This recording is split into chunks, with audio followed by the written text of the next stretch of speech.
Take our seats. We'll get started here. Pretty darn quick. I think there may be some stragglers still coming, but that's okay. I'm known for my efficiency in getting meetings done and getting out of here, so hopefully, yeah, we can do that again today. All the things.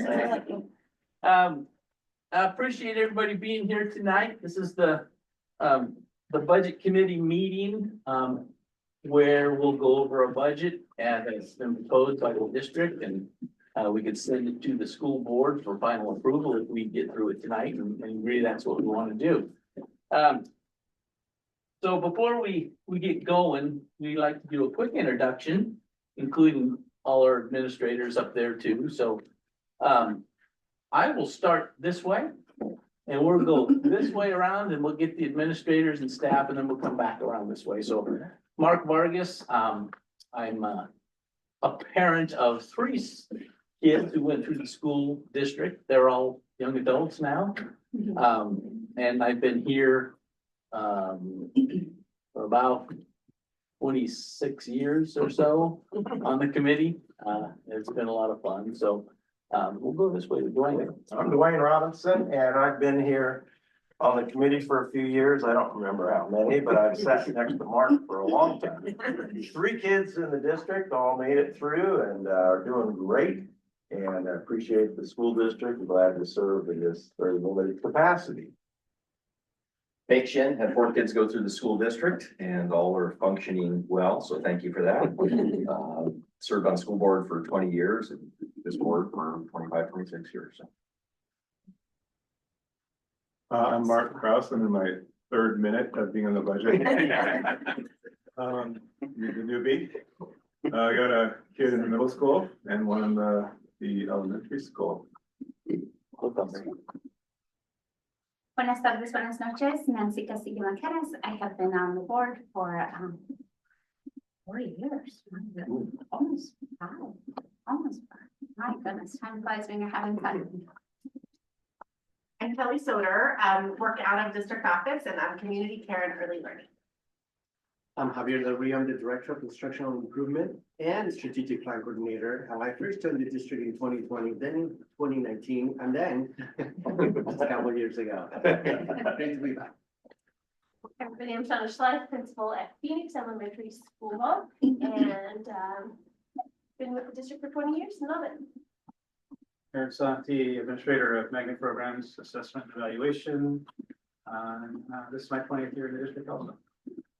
Heather, the principal over at Talent Elementary, 19th year. I'm also a parent of that small child in 2nd grade. Good evening, I'm Kent Valera. I'm principal at Orchard Hill Elementary, just finishing my 7th year. Hi, Kaylin Cross, principal of the high school. I'm also a parent of a 4th grader at PTS. 3rd year, finishing my 3rd year. Hi, I'm Allison House. I'm the assistant principal at Talent Middle School, and I'm here. Diane Rasmussen, representing the audience. She's ready for school board and on the ticket on May 20th. So Good for you. Welcome. This is Canyon, our awesome tech person, and obviously Denise Skinner, and I'm Brent Berry, superintendent of this district, and love being here. And it's my 21st year in the district and 8th as superintendent. And I'm Yasmin Carabinas. I'm the director of accounting, and this will be my 15th year with the district. I'm Dawn Watson. This is my 12th year on the school board. And I had 2 kids that went through all the way, kindergarten through high school. Yeah, I'm Rick Nagel, and I'm a graduate of Phoenix High School. I've had 5 grandkids go through this district. It was my 26th year being a board member. Sarah Crawford, 3 kids through the district and on the school board since, oh, I usually know this number, 2017, 2016. I'm Polly Fairmont, a graduate of the district. I had 2 daughters in the district as well, and hopefully going to be starting on my 2nd term soon. I thought that was, Yeah. Michael Campbell, I have a second grader at Orchard Hill and a not soon enough kindergartner starting school after next. And this is my 5th year on the school board. Very good. Thank you. We're missing a few today. I forget the names, but we don't need to call them out unless you want to. Yeah, Sarah Frank, Hector Flores, and Roland Kretschmann, were unable to be here today. Yeah, okay. Okay, Oh, and Rebecca, but Rebecca. yeah, school board member. very good. One thing I'll just make a comment on, I do like the upgraded technology without the switch on microphones. And your mics here seem a lot nicer, so thank you. We did it just for you, Mark. I kind of, that's good, thank you. see that under the IT tab. Let's see, there were some minutes that were from last year, and they're in the front packet, pouch of your packet. Who put these together? You put those together? Okay. I read through them. If there's anybody have any comments, we need to have a motion to approve them. I'd like to make a motion to approve the minutes. For a second, Sure. Nate second, all in favor? Aye. Okay, all opposed? Motion carries, minutes are approved. Thank you, appreciate that.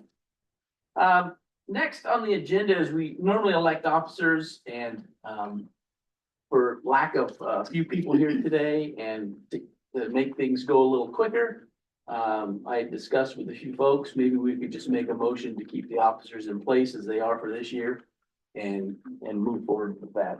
If somebody wants to make that motion, I just throw that out as a suggestion. I move that Mark continue as chairman and Dwayne is. Second? Sure. Rick seconds. All in favor? Aye. Opposed? Motion carries. I will continue as the chair and Dwayne is the vice chair, so. Moving right along here, Mr. Superintendent. I'll just give a brief, real quick. Normally, there's a presentation, we go through the budget of what's gonna happen. And then we go through and discuss things. That's what I anticipate happening today. And just so folks know who are new, we don't actually approve the budget. We approve a budget that we send to the school board. So the school board is actually the ones who approve the budget, is what happens. So with that, I'll turn it over to the school district, Brent, and he will take over and introduce his staff as the next speakers. And what have you. So. Thank you, Chair Vargas. First of all, just thank you for taking the time out of your day to really go through this important process and establishing a budget for the next year. There's a lot of things that go into that. Talk about Yasmin here in a little bit, but I'm just so thankful for Yasmin and her team who really know this binder and budget inside and out. You may or may not know that we, propose a budget and end up actually adopting a budget before we even know how much money we're going to get from the state school fund. That's how schools work in Oregon. So some of it is a little bit of a guess, but we kind of have an idea going into this, and we'll talk more about that. I'm going to share, if you go back up to the first slide, Canyon.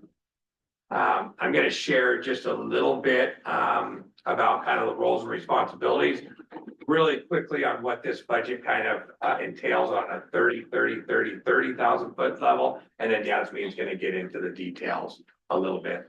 Next slide, please. That's your budget committee members. And thank you again for volunteering your time for this. Next slide. Basically what your role is, and Mark alluded to this, but you receive a budget message and budget document from staff, and that's what we're doing tonight.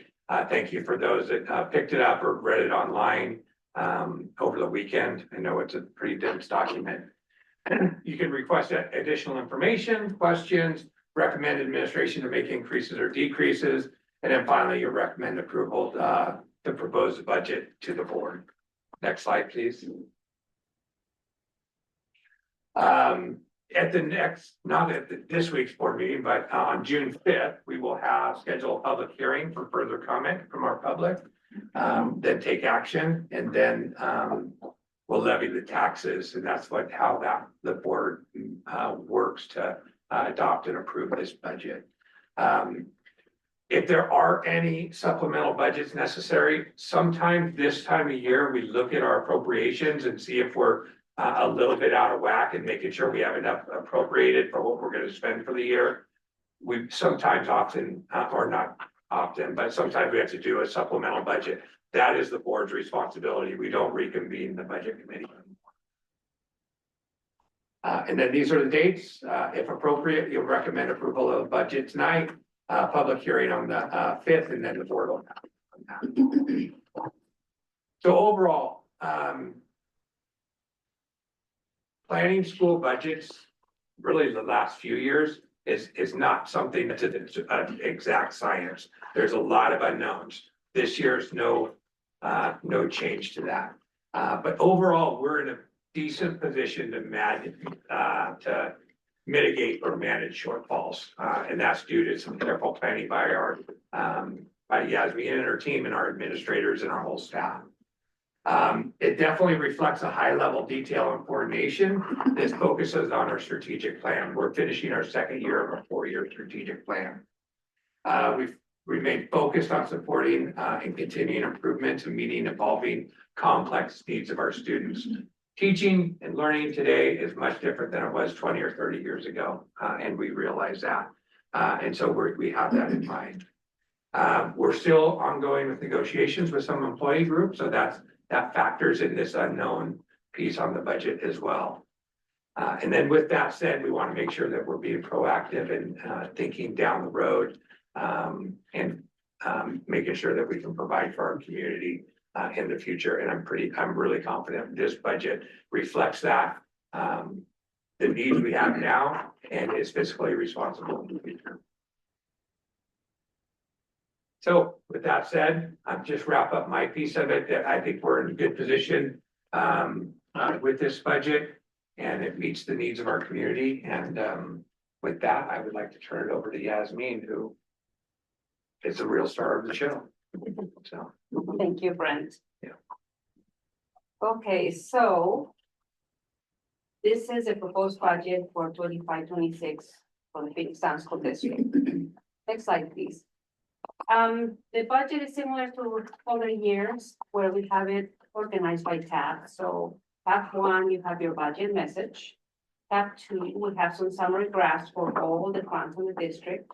Tab 3 through 19, we have the general fund revenue and expenditures budget. Tab 20, the grants and special programs.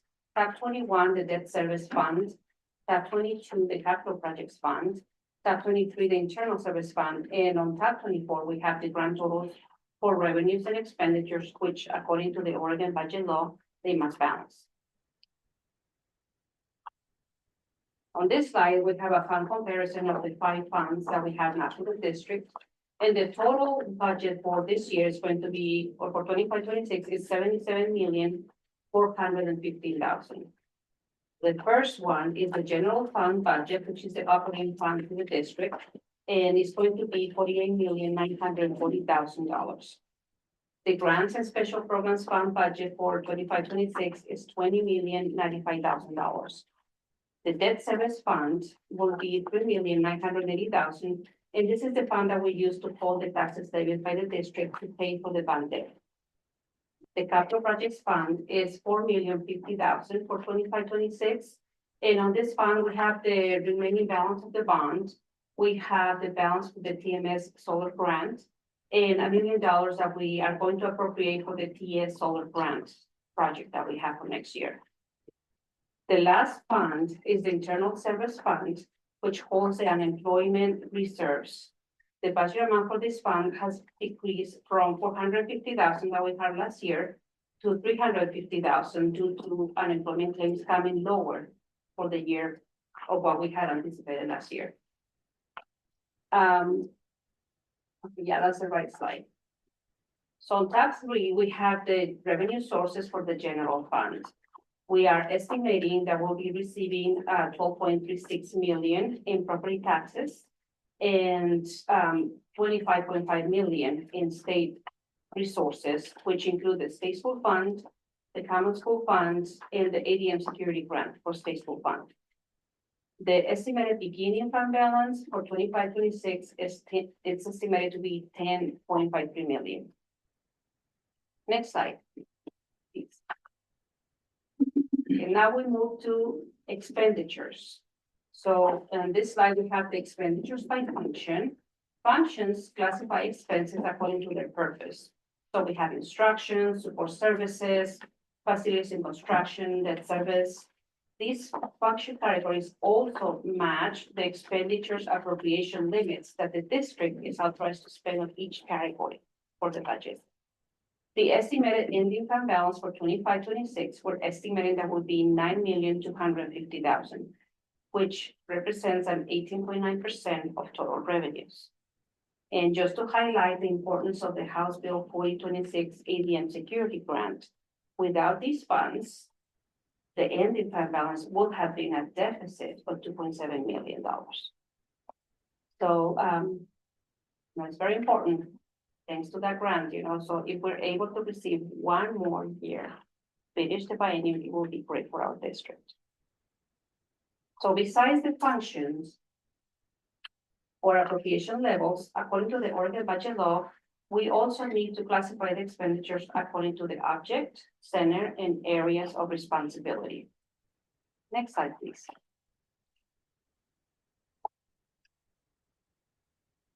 This slide has the general fund expenditures by object. So the object describes the type of expense. The main expenses for the district, as you can see, the highest ones are the salaries and benefits, which in total represent about 74% of budgeted expenses. In purchase services, we have transportation services, the Armadillo Charter School, substitute costs, utilities, and other services. And on this case, for the general fund, the debt service, it relates to the pension fund debt service that we have. Next slide, please. The other classification is for cost centers, which are used to identify schools and other district-wide centers or programs. So our schools can be found in tabs 5 through 12. This year, we added a new center for the PTS Rising Early Learning Center, which is on tab 12. And this is just for the general fund budget. The payroll for that center is actually on the grants budget because it's covered through the preschool promise grant. But we needed to add a small budget for them in general fund for this year. Next slide, please. Now, this slide is an example of how to read the details of this budget for the general fund. So the whole budget document follows the same pattern. The budget document must include the 2 preceding years' actuals, the current year budget and FTE, and the proposed budget amount and FTE. Once the budget is approved and adopted, 3 more columns will be added to the budget document. It will include the approved budget column and the adopted budget and adopted FTE. Now, if you can please go to tab 5 in page 33.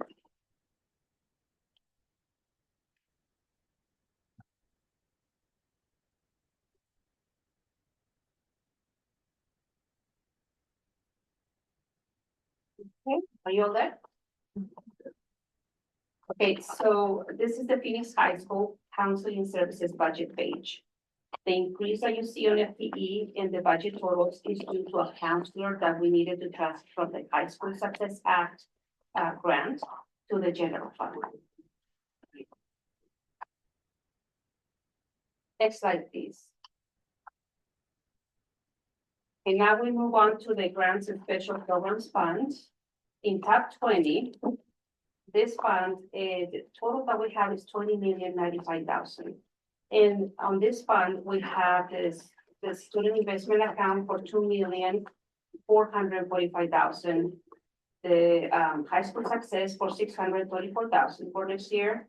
The summer school grant for 335,000, the preschool promise grant, which we're hoping that we'll receive like 342,000 for this year. And the early literacy grant, we included 368,000, which it was the governor recommended budget for the year. So hopefully we'll receive that. That's what we appropriated. If it comes down to the service level budget, then it will be 171,000 instead of 368. We also have the food service and IDA title grants, among other smaller grants. Next slide, please. So this slide, I just have like a combination of funding and budget highlights for general funds and the special revenue fund. So first, the school funds, we consider the 11.4 billion governor recommended budget. Even though it's not printed yet, they have it at 11.36, we went ahead and considered the 11.4 since it's been approved. The first year of the biennium, we always receive a 49% of the state school funds. So it will be for 25, 26, 49%. Also, I wanted to make sure that, for the ADM security grant, we included a $5.13 million. And this is for the state school fund revenue portion of the House Bill 4026 grant. We also reduced the internal service fund by 100,000 due to unemployment being lower for this year. And there's actually an increase on FTEs throughout the budget for 5.92 FTEs, and it's all classified positions. So we needed to add a fund and performing arts instruction assistant according to our integrated planning budget for the student investment account. And also an alternative education instruction assistant through the high school success grant. The rest of the FTEs were increased because we needed to hire instruction assistants for special education this year with all the incoming students' needs. So we're just gonna have to continue with those FTEs since we expect that the students will be here next year. The summer school grant was awarded to our district this year for 335,000. So it is lower than last year's. Last year's was 515,000, but we consider ourselves very lucky that we got that grant. We also wanted to mention that the title and IDA funding that we included in the budget is at the same level that we have for 24-25. And this is due to the fact that we don't really have a lot of information in federal grants right now. So we wanted to appropriate at least what we have for this year. On this budget, we also included a 1.5 million PERS employee incentive fund transfer. So just to give you a background, in 2022, the board approved a transfer of $1 million to PERS with the intention of taking advantage of the PERS employer incentive fund when the new cycle opens. The EIF offers 25% of funds deposited by school districts. So the new cycle will finally become open again in July 1st. All this for school districts already open, but it's only for cities and other entities, but we'll be able to apply comes July 1st. To take full advantage of the 25% match incentive offered, the district would like to increase the fund transfer to $1.5 million, which means that the total deposit to the new account will be $1,875,000. This amount will maximize the cost reduction for the district for the next 20 years. So it will be about $350,000 per biennium. The additional funds that we require will be transferred from the interest that we have received in the last tax revenue fund. These funds were received from the county as a result of the property loss during the Mida fire in 2020. The fund has earned approximately $550,000 in interest since the account was opened in June of 2022. So that's how we're planning to complete that transfer. The 1 million plus 500 from the funds. I just want to reiterate that approval from the board a couple years ago was 1 million. So this would not be any more general fund dollars added to that. We would increase that to 1.5, but it'd be generated by the interest earned on some other accounts.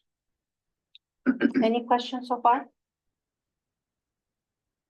one other thing, that, unemployment reduced by 100,000, we're still gonna watch that. We think it was potentially underutilized last summer because it was new. So we're gonna look at kind of a 3-year average as we get going, but we feel comfortable by reducing that by 100,000 at this time, but still continue to keep an eye on it. And that's just for people that don't, for classified employees, they can apply for unemployment during the summer and during the breaks. That was new last year. That was new last time, yeah. Yes, it So, was. Since we have the summer school grant for this year as well, we don't expect to have as many unemployment claims because a lot of those people are gonna be working, hopefully for us during the summer. So that's another reason why we figure we'll lower it for now and see what kind of response we have on the first quarter of the fiscal year. And we are very happy that we got the summer school grant. I mean, that's another big win for us, so. Federal or state? State, So they already made the awards for this year? yeah, Yeah. So because the grant deadline's right not until next week? the grant deadline was last Friday. Okay. Right, Tiffany Lambert, she's not here right now, but she did send us that the state received the grant application and it looks like it's going to be approved. Okay, so I think we're good. They were doing some pre-approval so that Oh, people we're can plan good. again, Okay. and so. I heard a date of the 19th. But that's for a different district, whether or not they would know if they got the funding or not, so, any idea why we're getting less than we did last year? I think they awarded more districts, and so they reduced the kind of overall, last year it was 1.5 million is the highest cap. They reduced that to a million, and 35 million just kind of spreads across. So basically Ashland and Grants Pass were the only schools in the region that didn't receive summer school funding, so. So my last point on the slide, and the reason why we're trying to lower the PERS rate is because our PERS rates increased an average of 7.38% for the next biennium. And that's already lowered. It used to be 9%, but then there was a deposit that the state made on the unfunded liability for all employers, and that reduced the rate by 1.68% for everybody. So, but still pretty high increase. Next slide, please. Now we move on to the debt service fund, which is in tab 21. And that slide just shows the report that we received with the bonds and the debt service schedule. So for this year, our total debt service would be $3,846,450.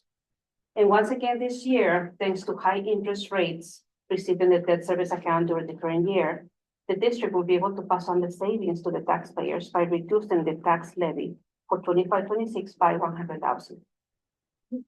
Yeah, so most of the property tax revenue is received in the month of November, and there is an interest payment that is due in December. And then right after that, the rest of the funds just sit on the account until May, end of May, when we need to make the principal payment and the second interest payment. So we're able to accumulate some interest and pass it on to the taxpayers. Next slide, please. So on this slide, I wanted to illustrate the bond property tax levy rate since the bond was issued in March of 2018. As you can see on the slide, the tax levy rates for the bond have been lower than the projected levy rate that we included in the ballot back in 2017 for $1.49 per 1,000 of assessed property value. And the lower tax rates are also a result of the mentioned tax savings passed on to the taxpayers. So for 24-25, our levy tax rate was only $1.32 per 1,000 of assessed value. Next slide, please. On tab 22, we have the capital projects fund. The total proposed budget for the capital projects fund is $4,050,000. We're estimating that the bond ending fund balance for 24-25 will be approximately $2 million. And the full balance has been appropriated, so it's available for use next year. The budget also includes appropriations, like I mentioned before, for the balance of the TMS solar grant and $1 million for the PTS solar grant. Now, the graph shows the total expenditures from 2017 all the way through the estimate that we have for the current year, which is in total 80,815,000.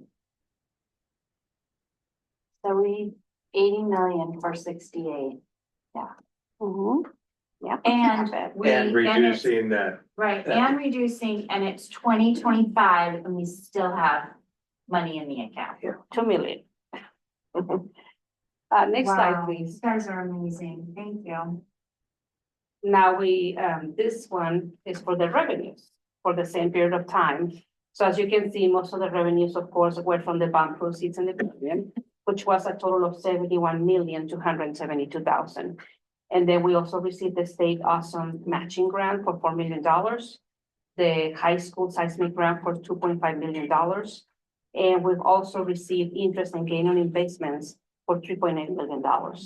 And there were some other sources, some other energy savings, rebates, and other smaller grants for a total of $1.2 million.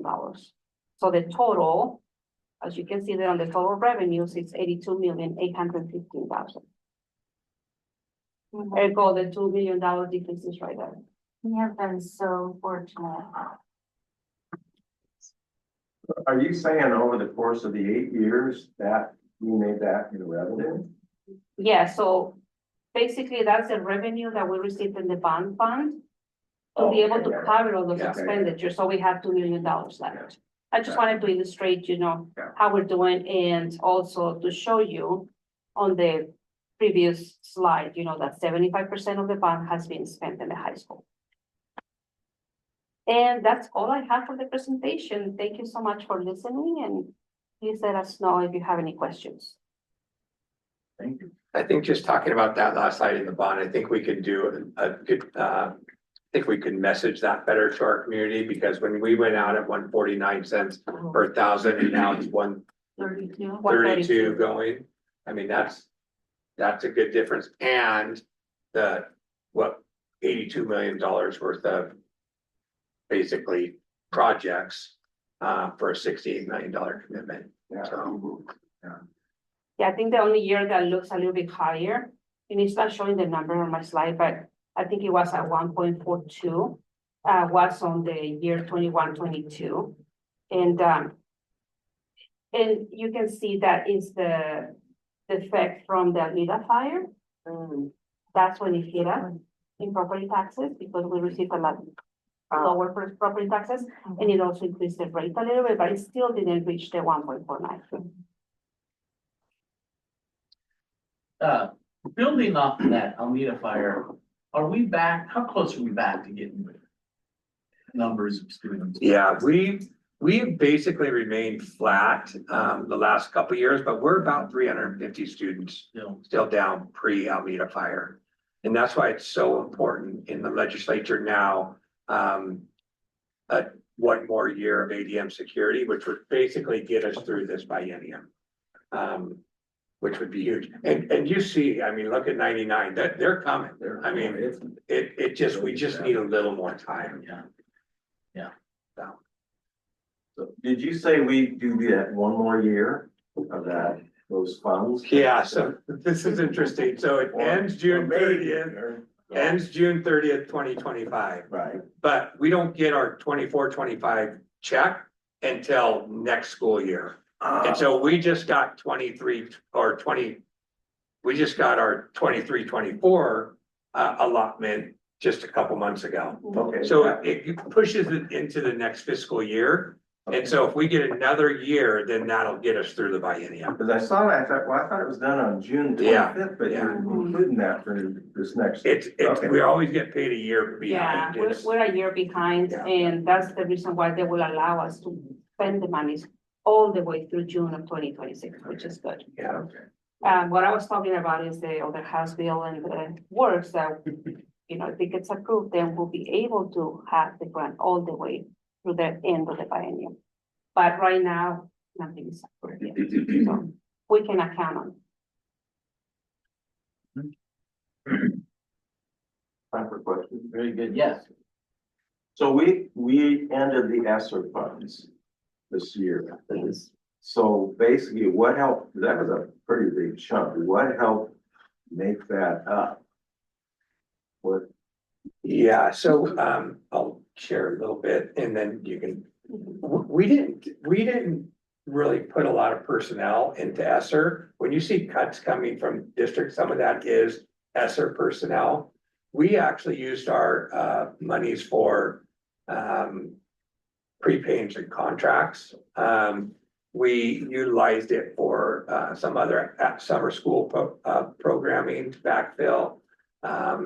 We did some extra kind of facilities that we didn't have in the bond necessarily that you could allow it for. It backfilled our Talent Elementary and Talent Middle School projects a little bit. And so that's how we utilized it. And then I think, and this was Tiffany, she's not here, but I'll give her credit where credit's due. Prepaying contracts out 6 or 7 years, like our student information system. So we don't have that expense every year for another 7 years or so. And really trying to get, to protect our general fund in the next several years. So we were very lucky with the passage of the bond. Many districts just had to upgrade their facilities and put HVAC units in. We didn't have to utilize how millions of dollars to do that because we had our bond. Yeah. So, curriculum we purchased, we're really good on curriculum. So Were the musical instruments in there too? musical instruments were in there. Well, I should add, because it was essentially $8 million. The state approved for us to also use partially ESSER monies to complete the seismic grants. The seismic projects that we had already planned with the bond for Talent Middle School and Talent Elementary School. So out of those $8 million, it was about $4,800,000 that we spent on seismic. So that saved, we wouldn't have been able to complete the project with just the bond. So those $2 million, we have them because we were able to use ESSER dollars, but we're able to stretch it a little more. And not only just with the ESSER grant, I mean, I think you'll see, and we talked about this a lot last year, just leveraging every funding source to maximize, every dollar for our district and our community. We don't want to give grant money back. And so we try to leverage all types of sources. And it maximized our bond dollars for the future. We still have $2 million left. So going back to that down 350 students, ballpark it for me. What does that mean in lost revenue? Not taking into account the grant thing. So that's what that ADM security is. So in lost revenue this year, it would be the 5.5 million or something. The 5.13 million. Yeah, so that's what it would be. And then, so that's what we get from the grant based on our ADM numbers. So that's a big chunk every year. We need to start, and we've done some attrition. We did add some FT here, but not necessarily in the general fund. Most of it was grant and IDEA. But we've tried to do some attrition as much as we could with general ed teachers and aides. And we've been waiting for our students to come up here, but we've done this and this has stayed here. So we need this we can do a little more of this, but not too much more. We need our students back. So it's a big impact. And then that will come up here in the next couple of weeks. We just got some information that we'll need to do some testimony and some hearings and meeting with legislatures to ask for another year.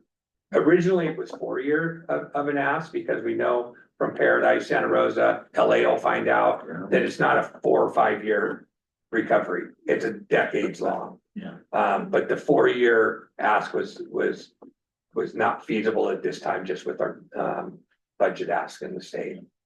so are you saying it is possible that ask again and that would even be a possibility? Yeah, Pam Marsh has a bill right now that has adds another year for each of the 4 districts.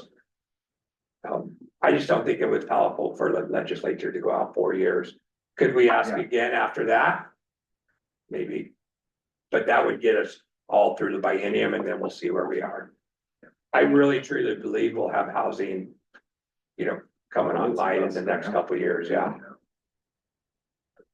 I was gonna say, one of those districts is almost at their ADM too, so I think it depends on, they probably would be, if it went additional, they probably would subtract that out, because one district, I think last time I talked, was like 28 units away from their Yeah. ADM. Any other questions? I can make some educated guesses, but I'm just curious, did the district, get a sense of where people went, how far? What the chances are of them coming back, and any sense of that? Yeah, so it first, yeah, we knew, we were actually busing students, which really helped the ADM security because our mileage went up a lot. Eagle Point, Central Point, Rogue River, Grants Pass. We were busing a couple hundred students into our schools every day. We don't do that. We can pretty much we have some hubs that we have out there, but that number's been reduced, and they basically, it was so long it takes to get the housing. If you're an elementary student, it's tough to be on a bus for 45 minutes to an hour each day. So they essentially went to other districts, or moved out of the area. We had some of our online school for a little while that were in Tennessee or, different places to try to stay connected, but it just was too tough. So. And one more question. I know what we get is still, in terms of like state allocation, is still unknown. Right? Yeah. So this is basically a request. So, I'm just, curious what's the word from like governor's office? I mean, there's a lot of uncertainty that they're about, how much money might actually be available. And I know in some places getting the rug pulled out from under them. How's that going? I'm not looking at this. Well, it's not rosy and peachy by any means, but I think we're on calls every week. I was just on a call this morning. New revenue forecast comes out tomorrow, I think. And for that $11.4 billion current service level to be impacted, that according to COSA, which is the administrative kind of overseeing association in Oregon, that had to be down a couple $100 million for it to be impacted. And they don't see that necessarily. So I think we're pretty solid on the state school fund number at 11.4. So, and that's been, the current service level was adjusted in the fall, which really helped that. Otherwise, that starting number would have been at 10.6 or 7 or so. It was pretty low. Which would have been a big gap from the 11.4. We would have had to fight hard to get 11.4. Now that current service level is what it is. We're not probably getting more than that. So, and even then you'll read where people are cutting jobs and millions of dollars from their budget. Brent, is it true? I mean, as our property values go up, are there more new housing and more property or income from property taxes? As we get more of that, though, the state will give you less. Is that correct? Right? That's correct. Basically. Okay. And sometimes people don't know that's exactly it. Sometimes people don't understand that the more you earn on property taxes, basically the state school fund dollars just come down. But if you go down, the more you're guaranteed that much. So it's really based on the amount of students we have, the revenues that come to the general fund. So that's why it's so important for us to increase our enrollment. I'm hopeful. We did have a good kindergarten roundup, and typically we double our numbers there from kindergarten roundup to people coming in the doors in the fall. If we did that this year, we would have about 30 more kindergartners than we do this year. So so I'm hopeful. Even if we're close to it, that means more kindergartners. So. Any other questions from the committee? Just one more follow-up. You talked about some messaging on letting folks know the tax rates have gone down. Have you thought about how you would message that? Well, I think, yes, I think the good time is to sometime in the fall, the tax rate that we all get in the mail in October. So sometime 1st of October, have kind of a messaging, really highlight this school, highlight the upgrades.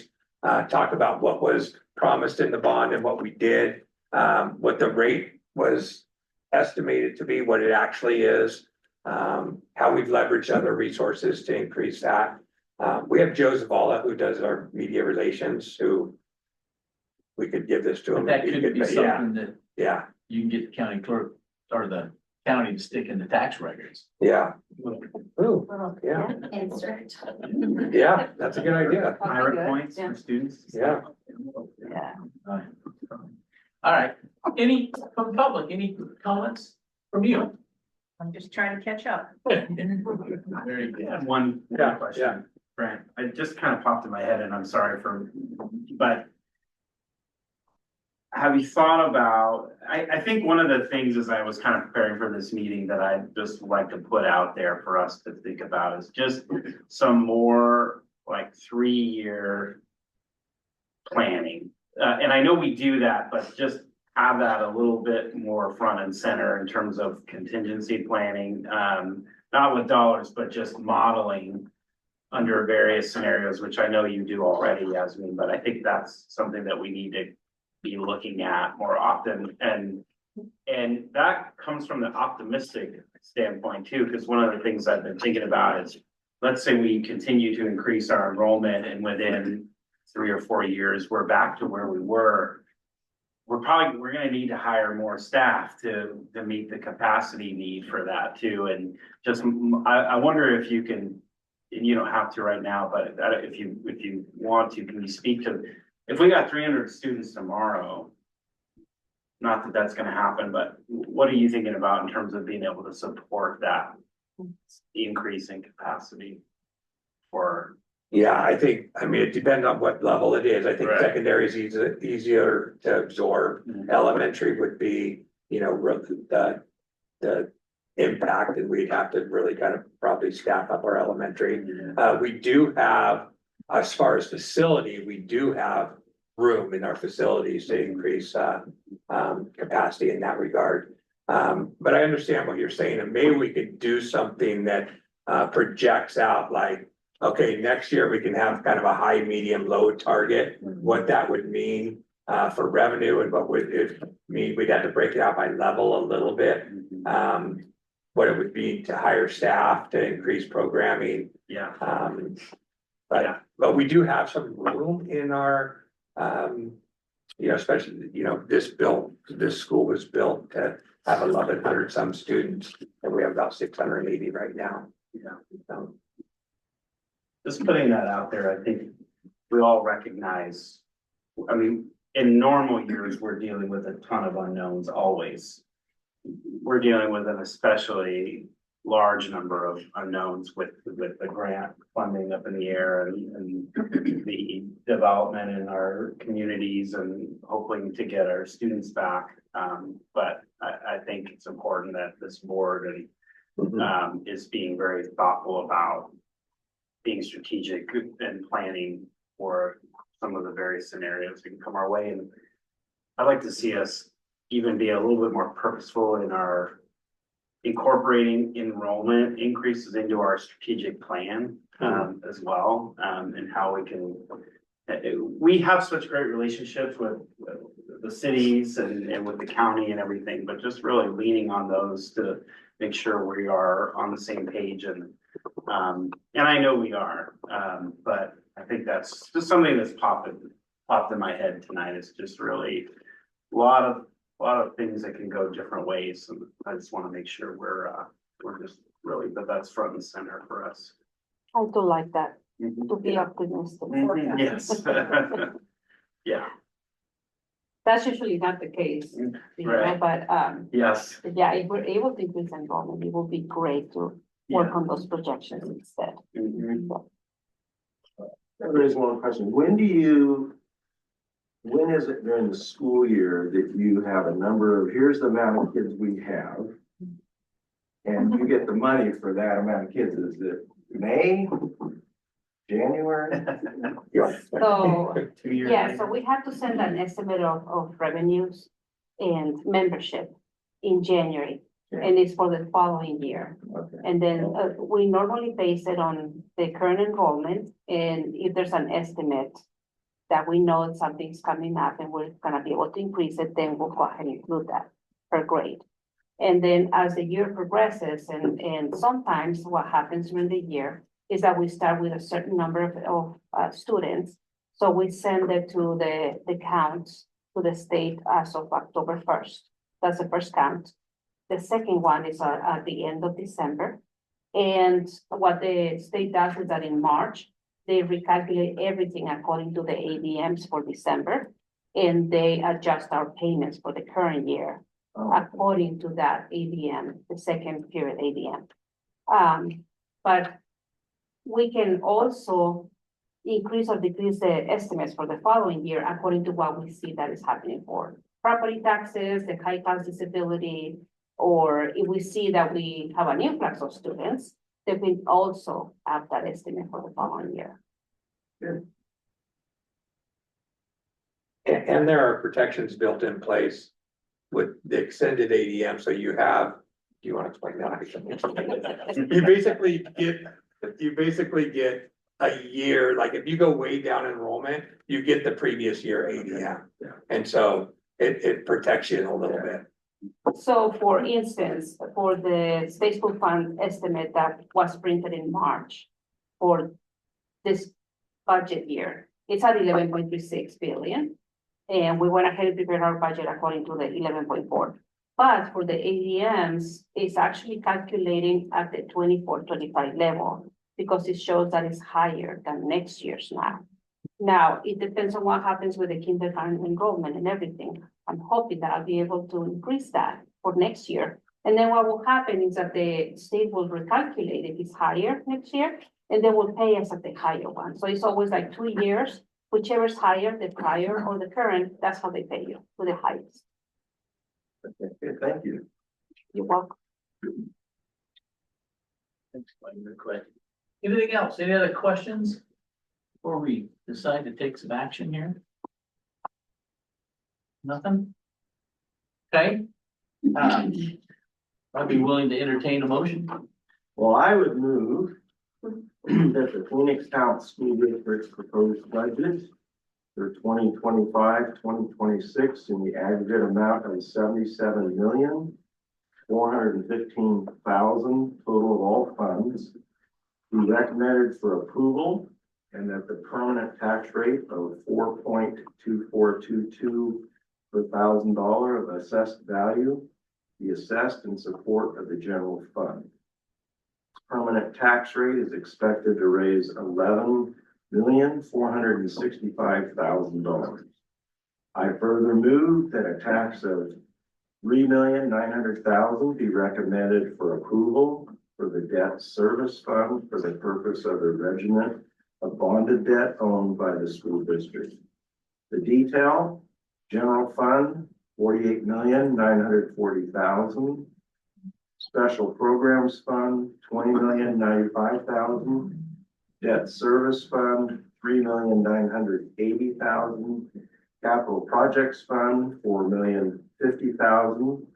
Internal service fund, $350,000 for a total of $77,415,000. It's been moved. Is there a second? Sure. Nate, seconds. All those in favor of this proposed budget? Say aye. Aye. Any opposed? None opposed? Motion passes. We have a proposed budget to send to the budget committee, or the school board. I thank everybody for coming. I know it seems like it's a canned process that is a formality, but we do get asked really good questions, so you get a look at the budget. You get to see how things put together, see where expenses are, transportation, personnel costs. So I think it's important to have the community involved in something like this. So I appreciate the opportunity to do this. And I thank the school, you guys, for doing all this work. Appreciate that. And we're adjourned. Thank you. Thank you. Thanks, I'm doing, Yeah. we really appreciate it.